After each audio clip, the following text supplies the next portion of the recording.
नवीन office में काम करके थका हारा देर रात घर पहुंचा। उसने जैसे ही दरवाजा खोला, उसने देखा कि उसका 7 साल का बेटा उसका इंतजार कर रहा था। नवीन ने आश्चर्य से पूछा, बेटा सोए नहीं अभी तक, क्या बात है? बेटे ने कहा, कुछ नहीं पापा। क्या मैं आपसे कुछ पूछ सकता हूँ पापा? हाँ हाँ पूछो, क्या पूछना है? नवीन ने उत्तर दिया। बेटे ने पूछा, पापा आप 1 घंटे में कितने पैसे कमाते हैं? इससे तुम्हारा क्या लेना देना, पर तुम ऐसे बेकार के सवाल क्यों पूछ रहे हो? नवीन ने झुंझलाते हुए कहा। बेटे ने डरते हुए कहा, मैं तो बस ऐसे ही जानना चाहता हूँ। पापा प्लीज बताइए ना कि आप 1 घंटे में कितने पैसे कमाते हैं। 100 रुपये। नवीन ने गुस्से से बेटे की तरफ देखते हुए कहा।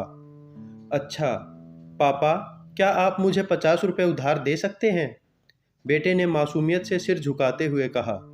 इतना सुनते ही नवीन आग बबूला हो उठा। अच्छा, तो तुम इसलिए ये फालतू का सवाल कर रहे थे ताकि मुझसे पैसे लेकर तुम कोई बेकार का खिलौना या कोई ऊटपटांग चीज खरीद सको? मैं यहाँ दिन रात मेहनत करके पैसे कमाता हूँ और तुम उसे बेकार की चीजों में बर्बाद करना चाहते हो। उठो और चुपचाप अपने कमरे में जाकर सो जाओ। अपने पिता की डांट से बेटे की आंखों में आंसू आ गए। वह रोता हुआ अपने कमरे में चला गया। नवीन अभी भी गुस्से में था।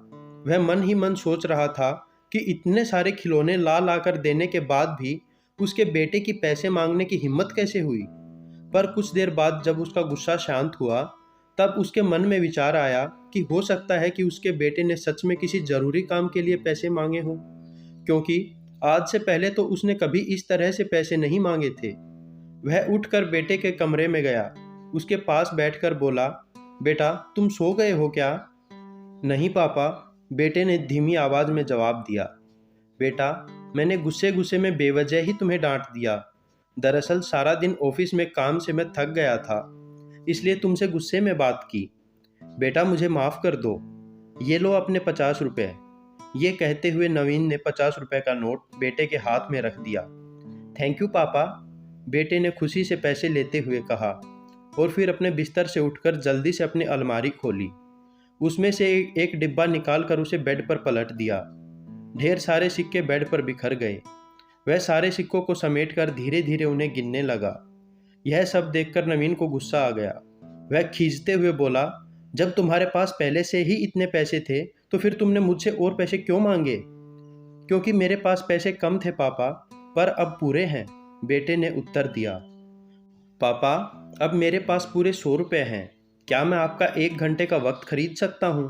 प्लीज़ आप ये पैसे ले लीजिए और कल घर जल्दी आ जाइए पापा। मैं आपके साथ बैठकर खाना खाना चाहता हूँ।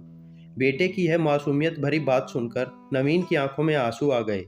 उसने बेटे को कसकर गले से लगा लिया। दोस्तों, इस भागदौड़ भरी जिंदगी में हम लोग खुद को इतना व्यस्त कर लेते हैं कि उन लोगों के लिए हमारे पास समय ही नहीं होता जो हमारी ज़िंदगी में सबसे ज़्यादा महत्वपूर्ण होते हैं। इसलिए हमें ध्यान रखना होगा कि इस तेज़ रफ्तार ज़िंदगी में भी हम अपने माता पिता, भाई बहन, बीवी बच्चों और दोस्तों के लिए समय ज़रूर निकालें। नहीं तो एक दिन हमें भी इस बात का एहसास होगा कि हमने सिर्फ पैसे और छोटी मोटी चीज़ों को पाने के लिए कुछ बहुत बड़ा और बहुमूल्य खो दिया है। परिवार से बढ़कर कुछ भी नहीं है। उनके लिए वक्त ज़रूर निकालें। अगर आपको यह कहानी पसंद आई हो तो इस वीडियो को लाइक करें और अपने दोस्तों के साथ शेयर करें। ऐसी ही और नई कहानियाँ सुनने के लिए story phone official YouTube channel को सब्सक्राइब करें। धन्यवाद।